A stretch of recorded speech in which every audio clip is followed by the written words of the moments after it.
Okay, so this is the first in the set of developer series. I'm just going to be grabbing various people who have been on the development team for Draw the Second Sky and kind of talk about how the development process was, what each person's role was, and get to know the person.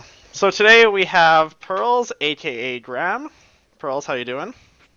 I'm doing great, thank you. And we also have Larry Murk, aka Larry Murk. How you doing?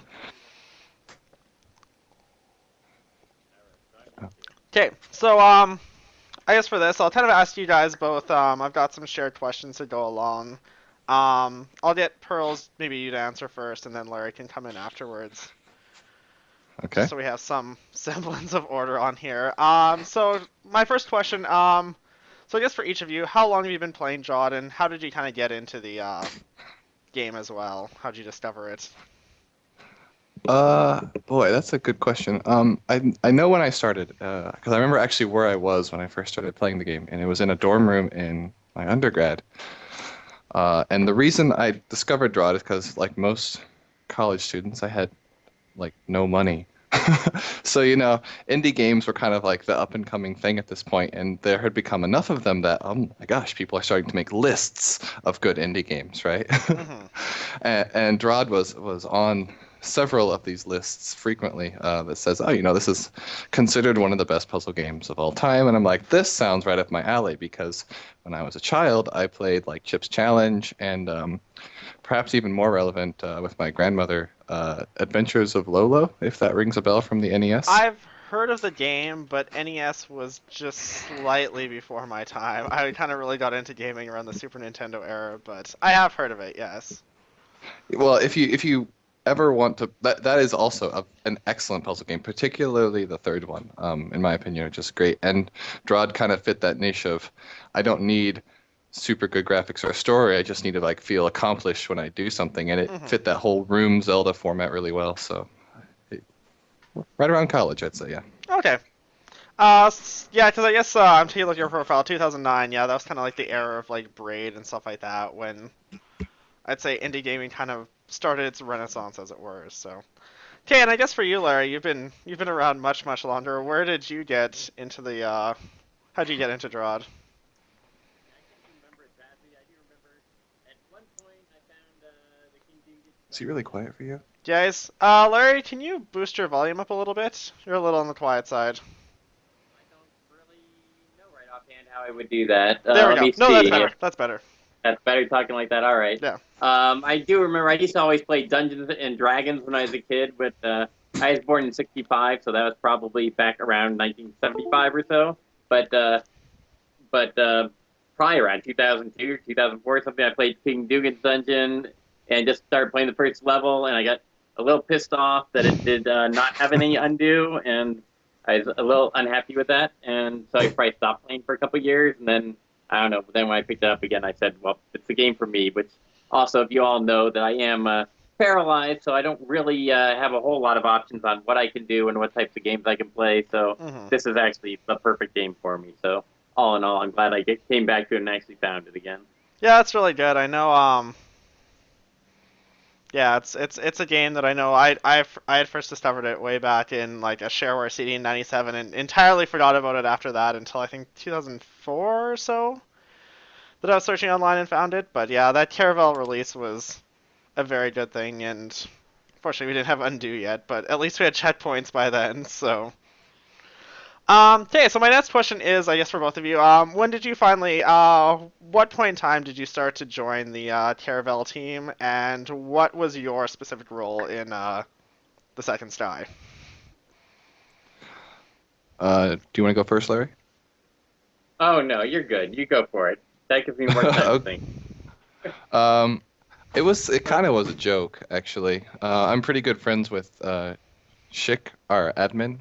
I actually don't know what his official role is, but he does a lot of things He involving is kind of, I'm gonna say this because he just kind of fixes everything relating to the website or internet or anything like that. I like to think he just kind of controls the internet. he really does with his cats. He just Hmm. strokes the cats' heads, and the internet is under his. Anyway, after Gunther was released, Gunthrow, in my opinion, was a really fun game. Like in terms of puzzles, it was excellent. But I personally thought that in terms of like content plot wise, it was peculiar.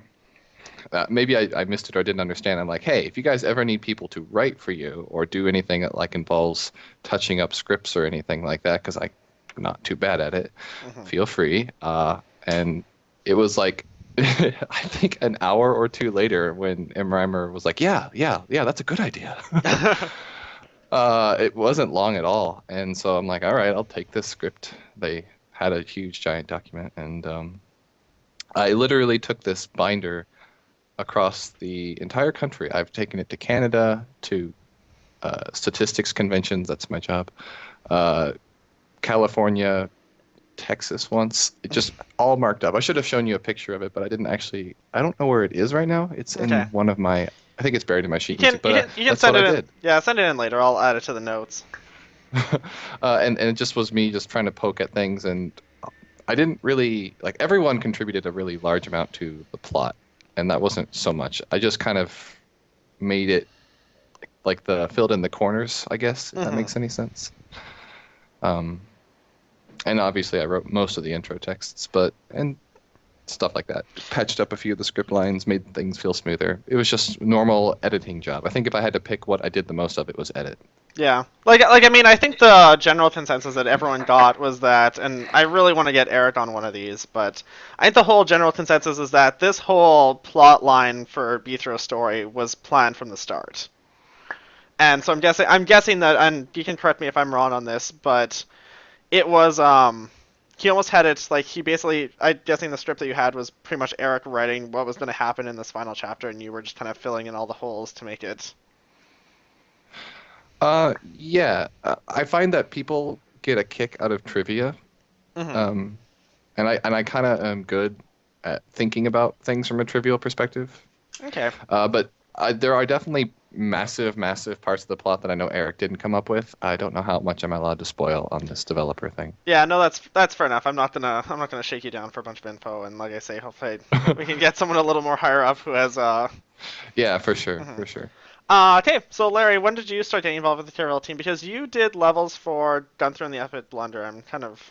Right. I mean, obviously, I just started because I liked designing my own levels way Mhm. back when I made Odyssey with my first dungeon. Lord knows when that was. But then I made Perfection eventually, which they were doing this Smite Master selection, so they actually ended up doing a couple where at least I got introduced to the Caraval team some, and definitely I was duly impressed that they knew what they were doing clearly, and I didn't. So it was definitely fun to work with them. And right on Gunther on the Epic Blunder, I actually got to design some rooms and levels on that. And then for the Second Sky, I guess they contacted me pretty early on to say that certainly if I wanted to do more levels, I'd be welcome to do it, which I said that's great. But I got to say, I'm just so impressed with all the other people who work on this. I mean, I can tell you that is about the limit of my ability. You give me some monsters and some objects, and I can make a room. But Oh, you. like, I just have to say, everyone else who worked on this team is just unbelievable. Their qualifications, how they know the entire project. I mean, storyline and all that stuff. I cannot follow the storyline. You could ask me now, and I don't know much more than that. Pitro's got a big sword, but Yeah. No, and in all seriousness, Larry, some of your puzzles are fantastic. Going back to Gunthrow for a little bit, it was a really good game, and like I say, the storyline issues. I don't know how much you knew, Pearls, but I mean, it was a game that wasn't intended to be a Beathrow game that had taken a story, Frauds and Mice, essentially, and reworked it. Yeah. So, the story was it's interesting to see how all the DROD releases are kind of. It's either you're skewed towards the beginner or you're skewed towards a solid fan, and Gunthrow was the one release that wasn't really skewed towards DROD fans, and I think that's where a lot of people had issues with it. But in terms of actual like level design and things like that, it was a very fun game. I wish I I totally wish they agree. had left it as frogs and mice. I sort of like the cute little frogs and mice pictures, and then Hmm. they could have kept that storyline too. So Yeah, I understand why, and it's one of those things that it's yeah. And if you take a look, I mean, hidden inside Gunthrow, you see a lot of pictures and stuff like that of the initial design of it and yeah, stuff like right. that.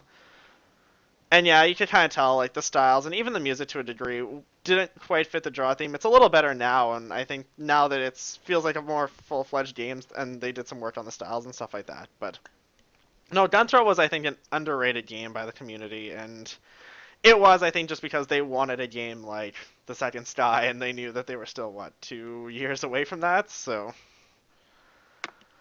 Okay, so this is a question just specifically for Pearls. So you had said you were in a lot of the introductory tests, and I know there was. I'd like to think that they were all generally positive, and the one thing that I think a lot of people noticed was that they were done in a different style than all the other games had done, because they were kind of different people talking, or they were excerpts from text, and I felt like that kind of were they played in, or were they kind of designed like that specifically because you knew that they were going to be voiceovers for them as well, or did you have a specific logic as to or style that contributed to that? Yes, yes to all of those. So the original philosophy to the intro texts was people. I wanted it to use as sort of an avenue that if people wanted to figure out more about the world of the Eighth, that they could. And there's a lot actually buried in those that imply things, and they all like some of them are actually continuations of the same document if you pay close enough attentions. But that's specifically the format is it's I think the joke I used on the development forums was broken pottery shards is what Okay. the where like you think of an archaeologist who is trying to figure out about a civilization that's gone, but they have the ruins of it and they want to figure out what their culture was, what their myths were, what their beliefs were, who ruled what, where, when, what their families, and all they have is a broken piece of pottery to figure this out. Like people can figure out entire civilizations on art. And Oh, that's kind sure of enough, yeah. and I kind of like really went with that idea where you just have bits and snippets of books and libraries and conversations that were overheard and recorded, and because that's really all we have from the eighth, because we kind of and it fit this style that you learn fairly early that it's a fatalist game where the world's basically going to end, and it actually ends on a pretty regular schedule. So of course there's going to be civilizations like buried in the earth that are just gone because of this regular disaster. Hmm. So that's really all you have to figure out. Okay, if you want to know more about the history of the Empire or the Eighth, like what logical way does the player get to know this? There's no like, you can't just have. I mean, you could like a Deus Ex Machina show up and say, and this is how Yeah. everything went. It just didn't make any sense to me. So the only thing I had was to think like, okay, well the player kind of has to figure this out like its own puzzle. So everything is kind of designed in mind to try to give you an insight into how the Empire and the Eighth works or came from, or how long it's been around. Yeah, and it's nice to get it from kind of an outside perspective too, because I mean, I always look at the fact if they really wanted us to know everything, that Grand Library in the Eighth would be entirely complete and have every single piece of information in the canon in it, but that wouldn't be fun at all. So, did you Right, also? and so that I was gonna say too, tacking on to that, you had also done all. Did you do a lot of this like random scrolls placed around as well too? yes, Okay. those were a last minute addition because there was in the beta testing, some people were like, when you get to Nestlekemp Pharaohs and figure out what's there, they're like, what? Hmm. And I had a really big idea, like, because that wasn't my idea at all. The culmination of Nestlekemp Yeah. is I is kind of completely Eric, but it go on. kind of came out of nowhere, right? Hmm. It's or at least it felt that way, and I kind of wanted to explain like how everything is pivotal around this creature and why it hasn't shown up in the plot yet, Hmm. and explain some of its principles. Yeah, exactly. Because I mean, that's we're getting to spoilers here. I think I warned everyone, so I'm not. We can don't feel afraid to spoil stuff and stuff like that. I think if people are watching this, they kind of know what's going on. Yeah, Netflix Cat Pharaohs was just like this huge. Holy crap! What the hell did I just kind of watch? And I mean, Uh, it was good that it created urgency towards the situation, but it was still like, really that's how it all works. Like, I was like, the more I kind of, like most people who like math, enjoy things like symmetry and patterns, and like we're okay, like conceptually with something like mhm, the pit thing, right? yeah, Uh, because it's the sprawling, chaotic whatever beast that seems to talk in riddles and be completely random. So what's the diatomic opposite of that? Is what hasn't been corrupted? What hasn't shown any form of variance? To me, like babies all look the same. yeah. I'm They're like like that they too. haven't and yeah, like it's just this thing, this force. It's another force in this world, and I mean, that's kind of been a part of that all along. And you can kind of see that happening. Like that's definitely was from the very beginning. That was one of the parts that was not added after the fact. Um, No, like I say, I thought the voiceover tests were fantastic. Especially the ones I will say I'm biased because of the guard, but the easy, hard, harder ways and the very last text was just so fitting. It was the short line of like I think you went overboard on revisions, but no, oh yeah. some of those starter tests were just fantastic. So I think my favorite, did it make it in? I actually haven't played a whole lot of the game yet because I just bought a house and I've been dealing with that lately. What was it? There's like right after you go through I'm gonna the, load it up now and it's take a like, look. But it's like a principle of time travel is you always wake up on a beach or something like oh that. yes, I believe that did make it in. I'm taking a look now because it would be Continent and Eddie that it's in. Uh, Yes, yes. I I'm was super proud of that line for some Level reason. start. Here we go. It's like the law of the universe or something. When you start messing with the time stream, you always wake up on a beach. 73rd Thespian. That was also another good Yeah, one too, I have to say. yep. And another like people one big mystery that people wanted to talk about it was and this was hard for me like the nothingness was like this big mysterious force that we couldn't really get our heads around at first, right? Um, and I wanted to think how could I succinctly describe what the nothingness is and why the pit thing is so concerned about it? Like it because everything I read like on the wiki that we had for the dev board was like it's just a thing that where people lose concept of like what the original intent was and then just going about their daily lives to go about their daily lives. Hmm. Uh, and that's how people like lose sight of what everything they're doing means. And that's why destroying the surfacers is like, well, of course this defeats our or accomplishes our purpose as archivists and patrons like that. I mean, and that's why the nothingness was so detrimental. But I had to find a way to make the pit thing be concerned. Like that was the Yeah, motivation that was difficult. Was why does he care? You know, exactly. and I think I accomplished that in like Yeah. definitely like the end. If the good ending, I think accomplished that fairly well. It does. I mean, it definitely. I think DROD's and Caravel's philosophy is always that a really good plot ending makes you have more questions than answers, and it did answer why the nothingness was concerned, but I think it just raises a whole bunch of other questions as to the relationship between. Oh, absolutely. Yeah. Absolutely. Like that's okay to be open, I think, because Hmm. nothing in the plot like really lent towards that anyway, so Yeah. elaborating would have felt kind of forced. But another thing that the pit thing says, I think, in an intro text is like if everything matters, then nothing does. That's And true. and I was like, that's exactly right. That's what the nothingness kind of is like if you try to do everything, like nothing becomes important. And the problems with archiving every single bit of information, simply you're not going to want to anymore. Yeah. Why not just destroy the source of variation? I don't know. There's a that was more of if I had to pick a single social commentary in the whole thing I wrote, like if everything matters, nothing does was definitely it. Hmm. Um, That's and and that's a very good, true piece of advice. Okay, so so I'll give you a little bit of a break from talking and go back to Larry. So Larry, do you Gotcha. want to talk maybe a little bit about some of the levels you designed? You don't have to go into full detail or anything like that, but maybe kind of talk about the level that you were the most happiest with, or if there were any rooms in particular that you were extremely pleased with how they turned out. I don't know. I just think it's a lot of fun just seeing all the new elements and starting to play around with them, and then I end up cranking out a big level, which I got to say, it looks like I did end up coming out with three fairly large ones. I mean, one of the levels ended up getting divided into pretty much three separate ones. I guess we could even say what it is, as you said, we're sort of Yeah, you giving can. away a little bit of spoilers. That we've got It's past the. three.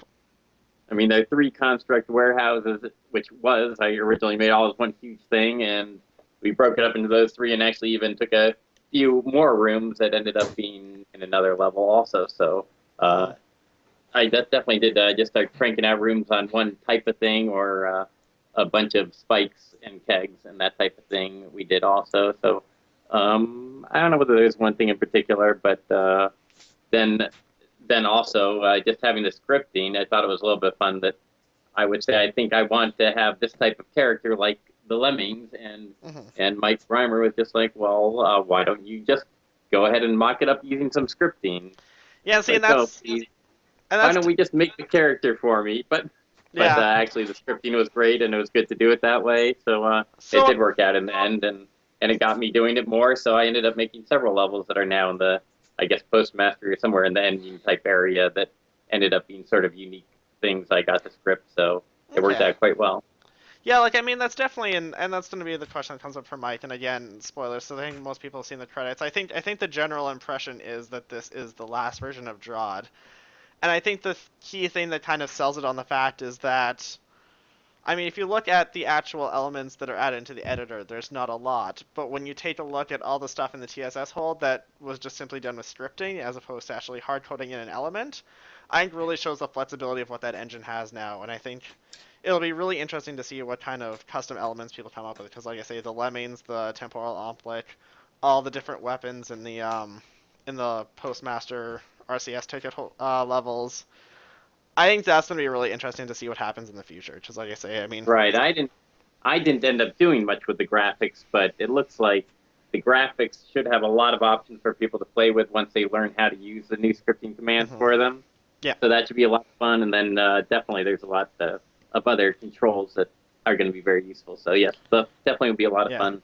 I See will. some people I make will use. say I know a lot of people don't. I will say construct warehouses were actually some of my favorite levels, especially in that. I guess to get the good ending rather. I Yeah, know I'm a lot. glad. I hope people like I started to get the feeling that I was doing the same. Maybe a lot of my puzzles were the same thing over and over, and I really question, yeah, whether people will find them interesting or not. So you never know. You'll have to see. But in replaying a lot of them, I did end up feeling like I enjoyed them. But Mhm. yeah, who And knows? To each their own. It's gonna be hard to make everybody happy about it everything. is. It So is. I mean, it, it's. I mean, I think I'm one of the few people who just I Shattered Mind did not agree with me at all, and even going back and doing the secret levels or the secret rooms in that level were just painful for me. But construct warehouse was fun. And even Ore yeah, Refinery, there was actually a lot of really clever things done in Ore Refinery, and it was kind of a it was almost it's one of those things that you'd almost like to see a full decade hold of. They were all really small, really contained puzzles that just you didn't need to see a whole room of stuff. You just had a small little area, and you need to figure out how to do it. And it yeah. was usually harder than it Yeah. looked, but except for the one room I broke. But Oh well, yes, you did. If anybody's been watching your streaming there, you definitely broke about half of my rooms, but oh, but that's fun. it can't Good be that to many.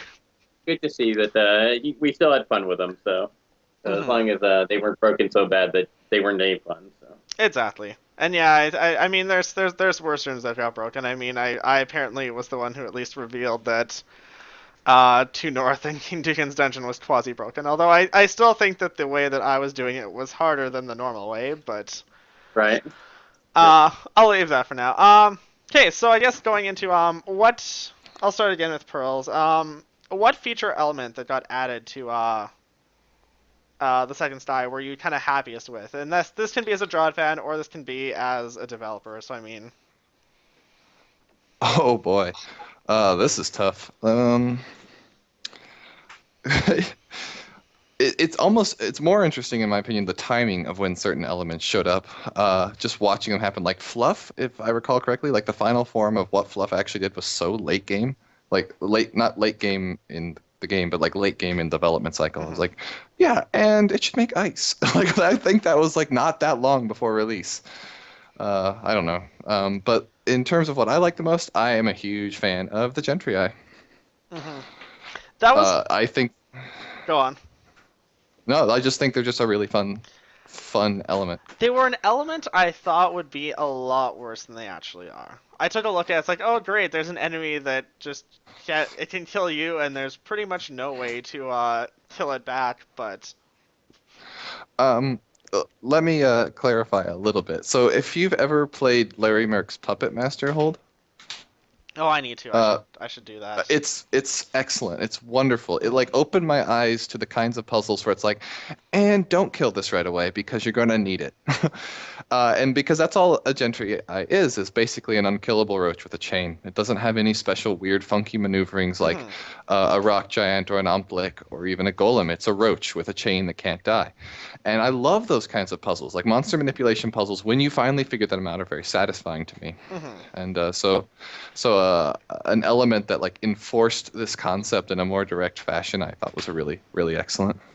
Yeah, I guess that's the thing in general too. If you really think about it, I guess with the exception of Fluff's movement order, it's they didn't really add any extra like overly complex movement orders to things. They kind of took things that were already in the game and added that to the system, which is good. Because constructs are they no, they're not omplica. They're just straightforward. They're slightly intelligent roaches, aren't they? I can't remember what they are. Larry I might be able to. They'll go around an object by one square if they have to. If they're trying to come right at you, Yeah. they'll sort of like an envelope, right? Very Mhm. similar. Yeah. Yeah, Except they an don't. omplik that doesn't have to turn its head, right? Yeah, they're basically Right. an omelet that doesn't turn. But yeah. So Larry, what was your favorite thing that got added in? Gosh, you have to have one favorite. I do like the constructs a lot, and I mean, I just love the fire traps and the spikes. Mhm. So yeah, I mean, there are a lot of things I like. Yeah, it's kind of interesting. Fire, like I think someone had pointed it out in the forums, and I think they were very true with this. Fire traps and floor traps to degree felt like an element that were in there years ago, but weren't. They're they're Yeah, they're just a so lot of DROD. fun. It's one of the things as you look at it, it's like, why didn't we have these before? Like it makes perfect sense, but Right. I mean, just having those spikes come up every 10 turns is just so awesome. Having them activate orbs automatically, mhm. having them automatically break tar or something. I mean, there's just so many uses. It's just Okay, so great fun. The kegs too. I just love the kegs, mhm. the way they work, pushing them around, single kegs as well. I love kegs. Like that's what I like about Shattered Mind was the kegs, but you know, I mean, they're just so many opinions good things. vary. Then you've got all the new weapons. I mean, it's hard to pick Mhm. something that's the best. I mean, I love all the new weapons. They did a brilliant job on all these. Yeah, Oh yeah, they completely change how you have to think about playing I because we're all like so reflex heavy. I think the perfect example of, I guess, DROD in a new era for me, and it's a level that I keep meaning to play more and I just haven't, is the tar recycling annex. Because that's really, I guess, the only real place that you see tar in it, but it's such an entirely different paradigm, and I don't think it's anything that you could have really done before TSS. I mean, most of those, I think all those rooms don't have enemies in them, they're just conquer tokens, but it's all about shaping tar Yeah. perfectly and using those and basically keeping it stable while there's floor spites everywhere. Yes, I think we get to yell at Keller for making that one. Oh, is that Keller? Okay, I I'll believe. that yeah, I can see I that. But again, it's I That take a look was at it and it's a whole it's a level and I need to live stream it. I've been kind of holding off for that, but it's a level that just looks like so much fun because it's entirely different from anything else we've seen before. And I Yeah, I know I'm get the gonna feeling you got to plot that one out on graph paper to figure out all the shapes that they need to be yeah cut in. I don't know. I could do half of the rooms or something, and then I gave up on that one. But yeah that's tough. no two self get graph paper. I think so. um also about tar recycling annex. Yep. That's one of my favorite interpretations of my opening text, I think. Right, In because terms of that's the voiceover, I mean. yeah, Good. I briefly I haven't done it because like I say I'm waiting to go through it again and do it. But that was a complex one, and I remember there's a mathematical equation in there, isn't there? It's basically a giant statistical test that determines whether or not tar is bad for the environment, and it's a mumbo jumbo. But the voiceover doesn't talk about any of it. It just voices over the engineering remarks, which is, "Uh-oh, Bill." Hmm. And so that it's sort of meant to justify that the Empire needed to put in a way like a way of dealing with the tar and the environment, and that's why it's Hmm. called the tar recycling annex. It's interesting. Okay, so this I don't know how much you'll be able to say on this, but was there anything that you either wished made it into TSS that didn't, or something that you may not necessarily were overly happy with? This is a safe place. I promise that no one will I give need an you crap adult. over I need someone anything. to hold So my hand. yeah. You first, Larry.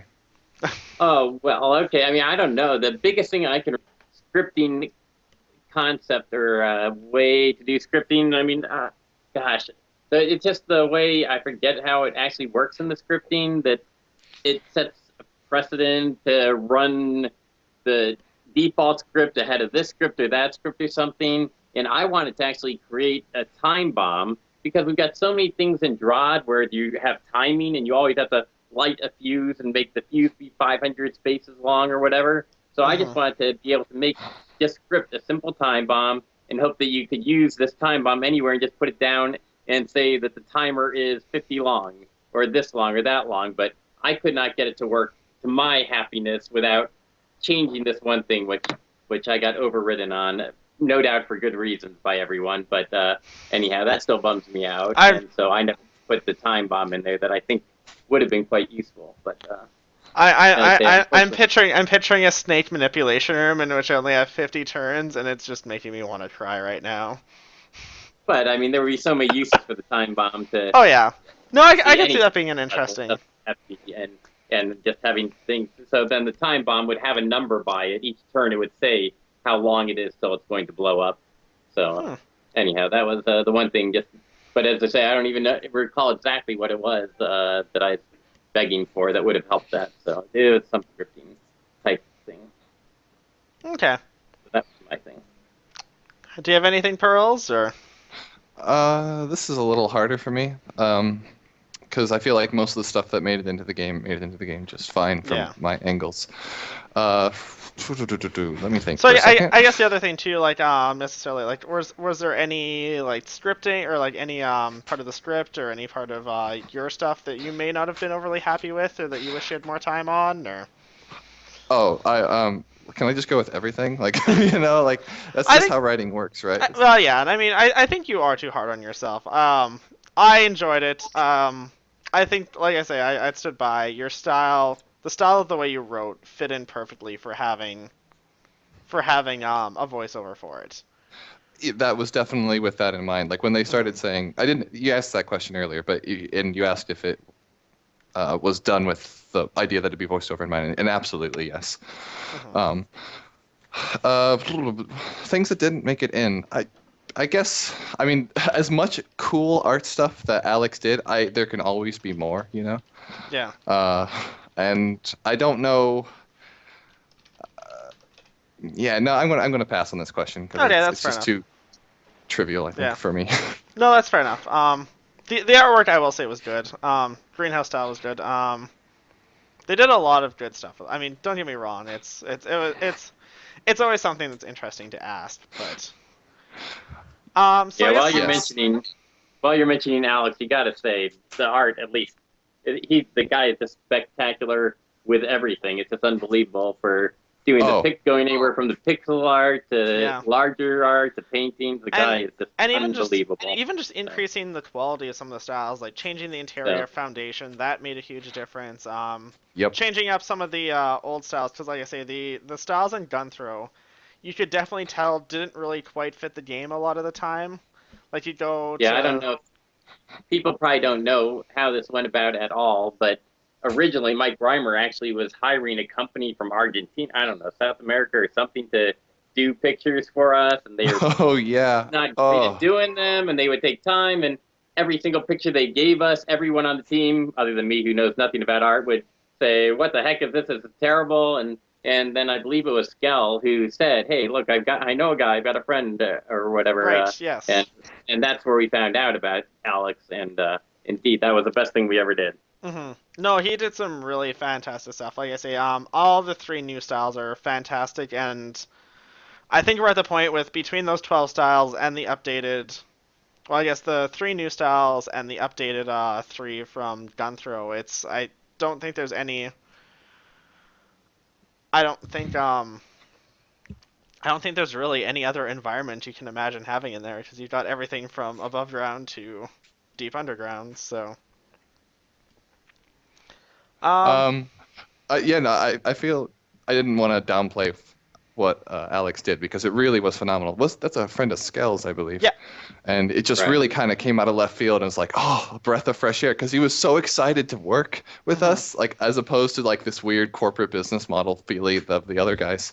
It really was phenomenal. I was super, super pleased. You know what?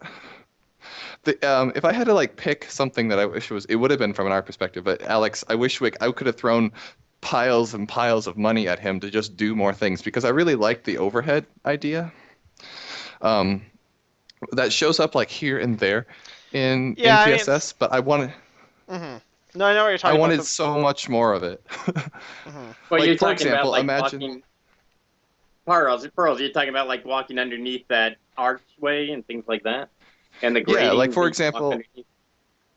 yeah, I had this idea of like, oh well, let's, and I kind of wanted it to be more script conducive. Like if I had to pick something, I want the overhead thing to be more easy to play with in the editor and not have it be a script, you know?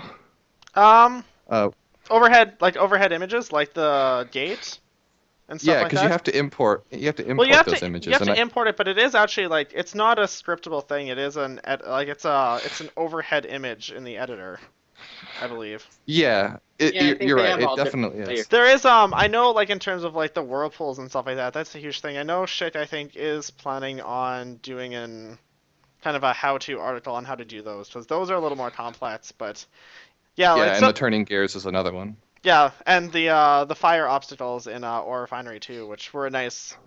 Those animated fire torches were a nice moving touch too. So For sure. And so I think that I wanted like more ability to see people decorate holds because pretty holds really appeal to me. For example, Zixenkaler, I don't even know how to say his name. What's his preferred method of pronunciation? I've never figured out. Zach? Zick? I can just I go was with Zach. I was called Zack and Kaller too. So Yeah, Okay. right.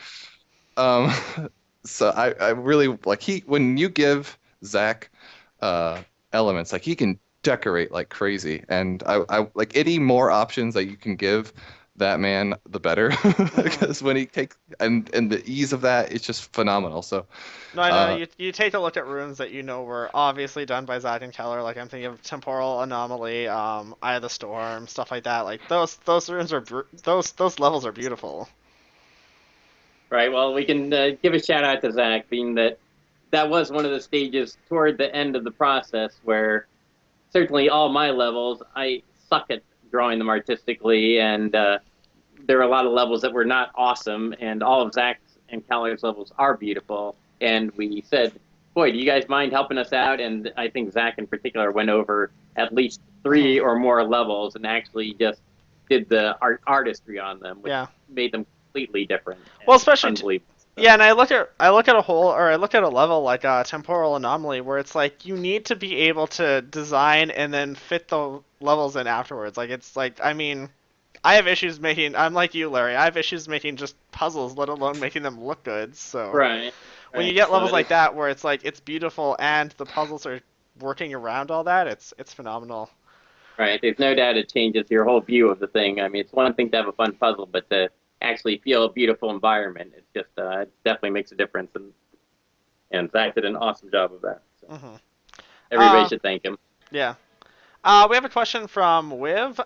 Do you have any good memorable stories or special occasions during production you can share with us? Hmm. uh memorable. Yeah, I mean, Hold I'd on. be making maybe a fairly big spoiler here. I don't know, but basically on one of our scripted levels there was Robo Bob came up with a brilliant idea of finally implementing the ray gun, and so that was Yeah. entertaining to me. That he actually did come up with the original script for that, and he didn't really carry through on it. He just sort of threw it out there. He just loves coming up with these brilliant scripts, and luckily that was the basis that I went with, and I ended up making some changes my own. But he did come up with the idea, and I ended up modifying it and making the level up with them. And something everybody's always talked about for years in DROD, and I've Yeah. always loved the idea of having I'll different weapons that I'll shoot say things. I'll say I don't know how far you guys have actually gone in terms of like playing it straight through. But it's funny when you actually unlock the ray gun level in RCS. And like I said, I'm not too worried about spoilers. This is a post-mortem. Yeah. People shouldn't be. Um, but when you actually unlock it, it says secret level unlocked ray gun, and then it flashes off, and then it flashes again. Yes, that's right. So it was obviously. I mean, they were playing around with the fact that obviously ray gun's been one of those things that's been talked about forever, but has always been shrugged off as why the hell would you have a ray gun in DROD? Like, but again, and that's the nice power of all the scripting and stuff like that that got added in 5.0, and same with the dart level too. That was a Right. I've it's always wanted to have something like that. As a matter of fact, I think I talked about that years ago to the idea of Dart. Someone else came up with it, but I thought that's a brilliant idea, and I definitely love it. I think whether I did it well or not, just the general concept I love, and mhm. so I think it's a great idea to be able to throw darts across a pit or time it so you've got a dart in the air and you can do other things in the meantime. Okay. I Pearls. think Yeah, sorry. no, I just gonna say Uh, I think the initial reaction was people on the forum were saying we can't have darts or something because play is supposed to be focused on throw and you need him with the sword and everybody's supposed to just focus on the one character and you don't want to throw a dart and see it going somewhere and throw going somewhere else. But And anyhow, you have to go. wonder too with the addition of the new weapon tokens. Like I'm guessing that was probably one of those things, and I can't say this for sure. I'm not on the dev team. I just answer support when people have issues, but I feel like those weapons must have been really early on that it was decided that they were going to add them in. So I'm guessing that kind of allowed for a little more scripting flexibility. And okay, well, Beathro doesn't always have to have a really bait sword now, so. mhm. Yeah, I mean the scripting for the other weapons like that though is already there. I mean, basically you just say he doesn't have a weapon. I mean, we already had that previously that he could have no weapon. So Oh right, yeah, because that's I guess really it's all these weapons are basically just saying he does not have a weapon, and then right, and then you're that using the presses special a key special to. character, then it does Mhm. something. So. But I guess to a degree though too, I guess it's something you don't think about until you see, like I guess until you see other weapons in the game with interesting functionality other than a sword. So. But certainly all the standard weapons that they added, the dagger, the staff, and all those, they did come up with very early on the concept of those. So, Hmm. no doubt. So Um, pearls, any? yeah, I actually have an answer now. And this is more like a part of a development cycle thing where like the biggest change and the most like rapid amount of development started happening Hmm. was at least my perceived perception of it. So I'm going to sort of talk about plot points for a second again. That's The fine. original like trajectory of how the plot was going to go was Beathro does some stuff, figures out that the turning's going to happen, starts heading towards Nethlicum, and he gets there and he meets A1 there, and he like tricks A1 and goes in, and the turning never happens. And Zik comes on board, is like, that's boring. Let's have some freaking time travel where it actually happens, and we have to go back and fix it. Like that actually happened, and we're all like, yeah, that's really good. That's excellent. And we Yeah, literally that was developed like we spent so much time like fleshing out the plot points of like, Hmm. okay, so what kind of flavor of time travel is this? Is this going to be like the really mathy time travel? Are we just going to kind of like fudge it? And there's like all these debates on like what affects what. The temporal tuning fork, we should build levels around those, and they did. I mean, just everything. Like, what's the story here? And we had so much, or like at least the level designers had so much fun playing with this time travel idea that wasn't in the original script at all. So, I mean, people are building levels. I'm trying to like reconcile the train wreck that the script just became, and but in the end, it made a more compelling story because suddenly, you actually get to Hmm. experience the turning mid-game, and I felt like that was and experience some really neat environments like the temporal anomaly and stuff like that. That was 100% like Zix's seeding idea. Yeah, and like the time travel thing, I'm glad you brought that up. My initial thought when I saw this was it's like it did kind of almost feel like a way to stall the game out a little bit, and um, I'm retrospectively I'm glad that they added it in, but I guess the other kind of thing too is that especially in some of them, and I don't know if it's I need to go through and reread some of the scrolls and reread some of the intro texts and stuff like that.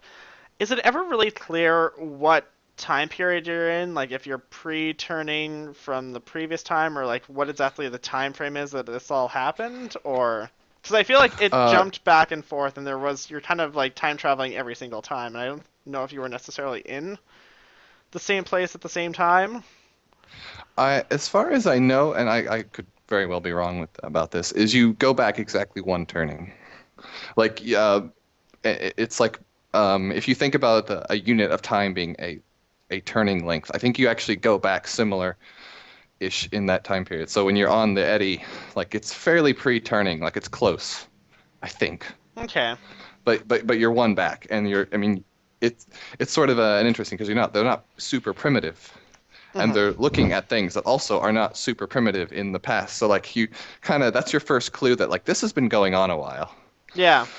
Uh, Well, I and guess I guess that was yeah, I guess Woodland Glade is kind of a good example of. I mean, obviously, again, that's where we start getting to the whole geography of the eighth and stuff like that. But it's yeah, Woodland Glade, the two levels and stuff like that. It's you definitely get an idea of. I mean, it's not you're not always you're definitely not at like pre-turning when obviously some people are starting to form and it's kind of the dawn of a new civilization again. But uh, I'm gonna answer one of Fang's questions if that's okay. yeah, go If you for want it.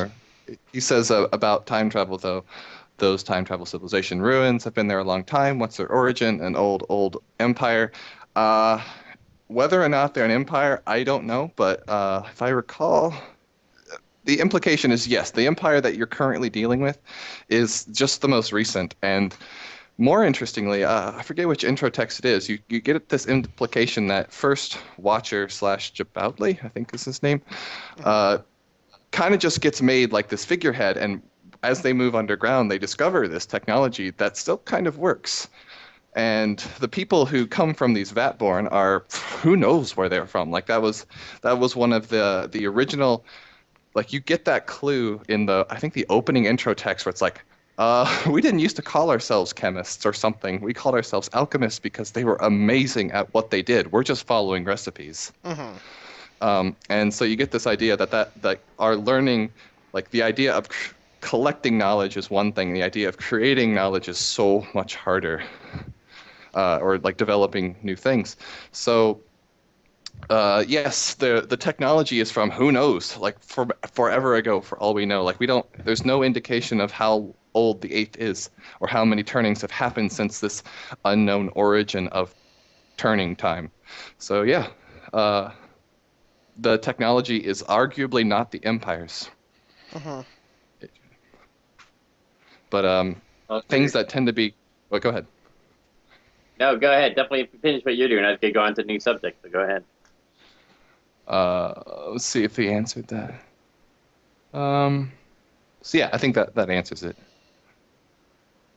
So Perfect. yeah. Larry, you had something to talk about? Yeah, I mean, I was just gonna say if we're on to new questions. I think Blue Flower asked, "Is there any one element you hate?" And Ah, I could yes. definitely say there was one for me, which was a seeding beacon, which to this day I still don't understand. As much as everybody could write it down in black and white for me, that turning the seeding beacon one color means that the room is not done and monsters are going to be put back there and all. I still to this day can't understand it, but I will say Mike Reimer did make up a level using the seeding beacon, and it actually I played through it, and even though I still didn't understand the seeding beacon, it actually played through perfectly fine.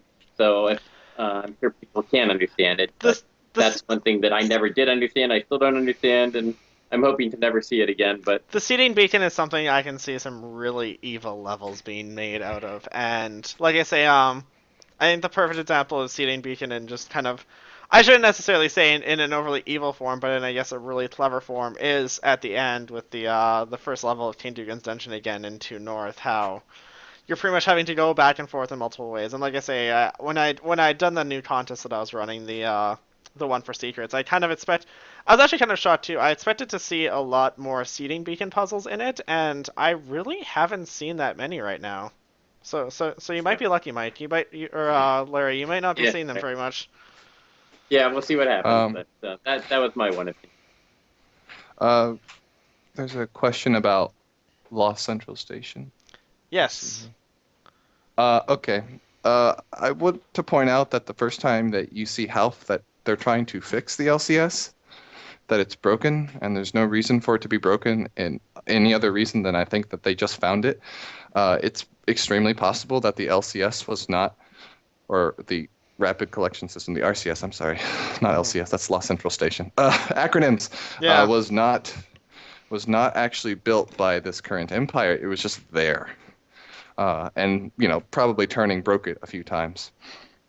And so, then the Empire is still sort of figuring out how to map this place because the Eighth is a big area, and they just now realize, oh, we can actually use this to collect people.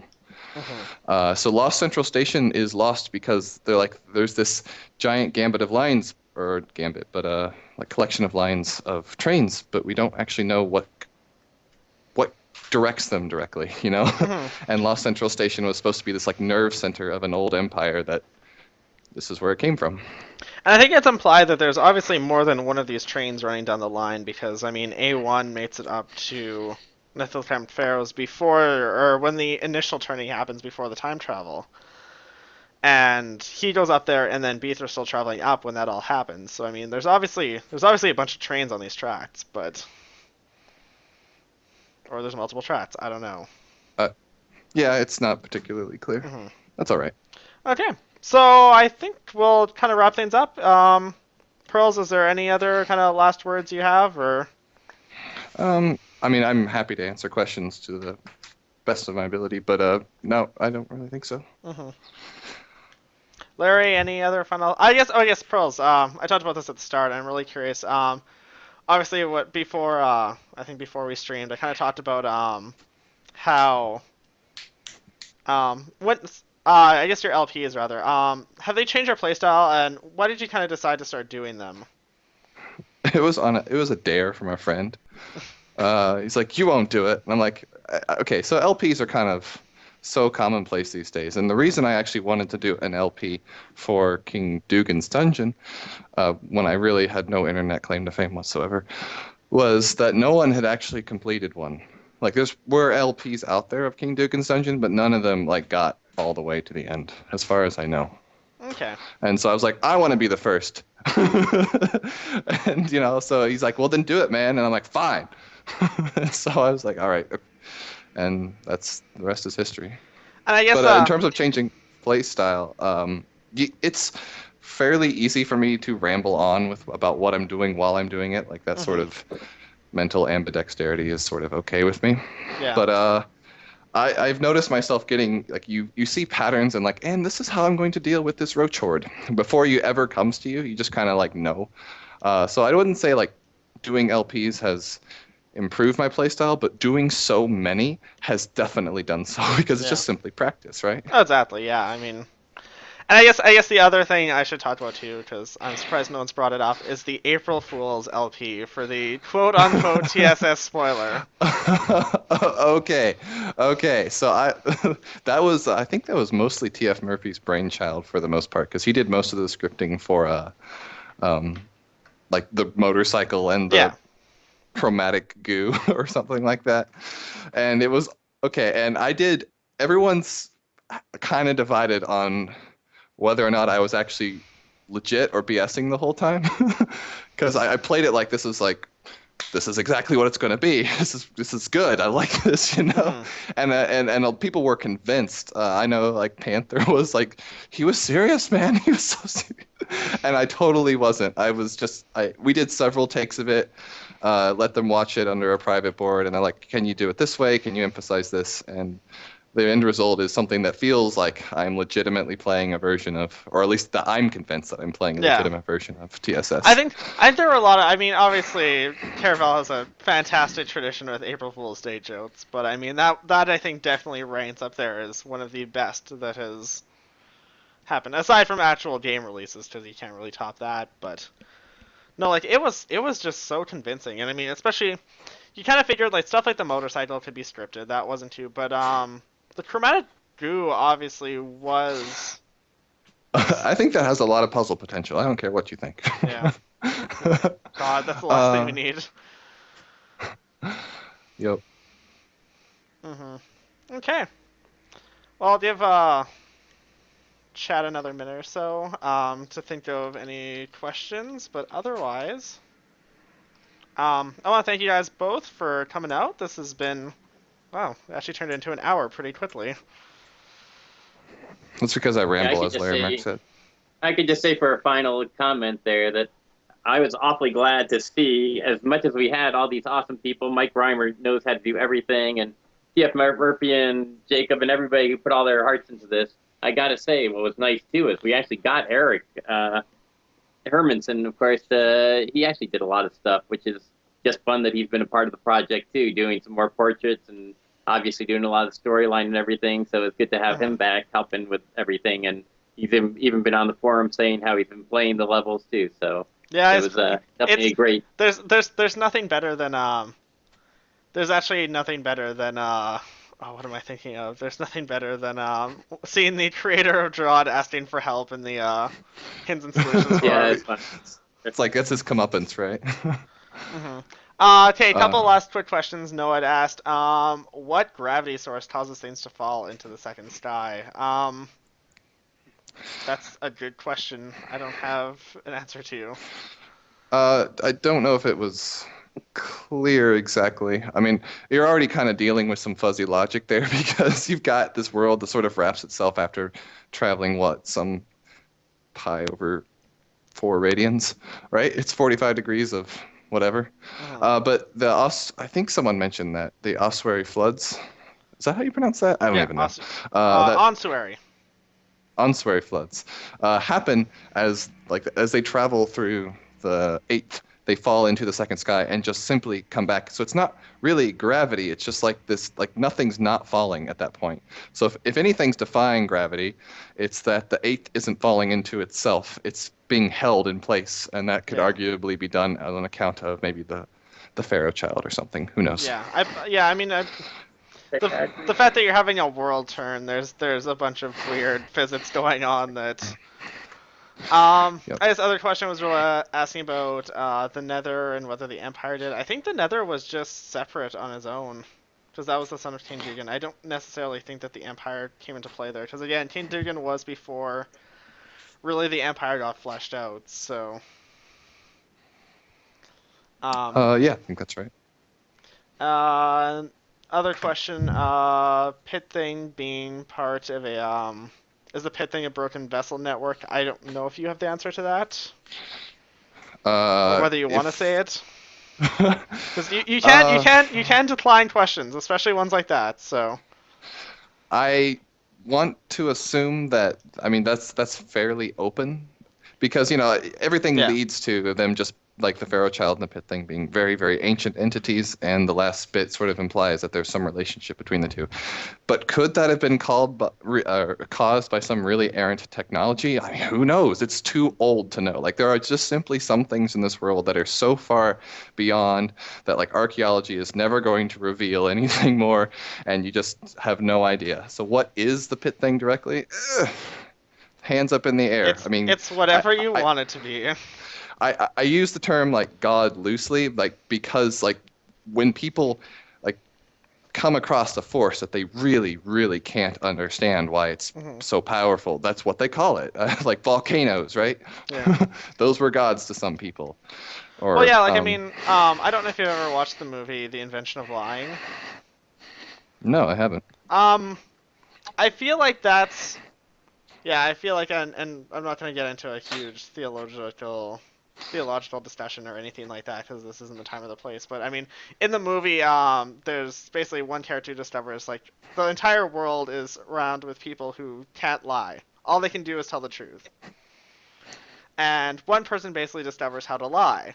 And when you can lie in a world that everyone is telling the truth, they think you're right. And there's a point in time where I believe it's his mother is dying, and he basically starts to make up the afterlife. And then people suddenly, start believing God, and that's how kind of religion is born and stuff like that. And that it's an interesting movie. I'd recommend checking it out. It's not overly fantastic, and skip like the last third of it, because that's when it just turns into romantic comedy. But it's kind of an great. It's kind of an interesting take on it's kind of an interesting spin on religion and stuff like that, and how people assign, or like how I guess God figures are assigned in a world that doesn't have them already. So. I am going to make one additional comment, because I think the pit thing and being such an interesting character is like, even within modern religions, like gods are not just simply forces completely unknowable. Like, they're aspected in a way, if that makes sense. Yeah. Like most Buddhist gods, like this is the god of whatever. Indian gods, or Hindu gods, this is god of whatever. Like the Christian god he is holy, and what does holy mean? And Allah, etc. So I people dig that. They're like, this is what God does. This is what God would do. They love talking about that. So I wanted to make sure, like, the pit thing isn't just completely unknown his bag, but like he's aspected in a way. He has traits and behaviors like the rest of us, and his trait is just to be cryptic. Mhm. Like his whole idea, and I kind of like latched onto that, like the signal and the noise reference I made, I Yes. believe, where you just have things, you have constants and you have variances around those constants, Mhm. I mean, and so he's it was interesting near the end where just shortly before he quote unquote dies, but obviously he didn't, where you learn that him not talking in riddles actually causes him physical pain. right, and like that's it's. I think the term would be like anathema, right? Like something in Mhm. opposition directly to the aspect you contain. Mhm. So I really was totally okay with that. Yeah. No, that did turn out very well. Okay. So I think with that, I'm going to call it good. I want to thank, like I say, Larry and Graham. Thanks both for coming out. I appreciate it. I think we had a really good talk and got some excellent For insight into sure. how this game was developed. Thanks again, everyone in chat who is watching and paying attention. This will get archived on YouTube later. Thanks again for watching. Hopefully, we can do another one of these in the future. For sure. Thanks for Perfect. having us.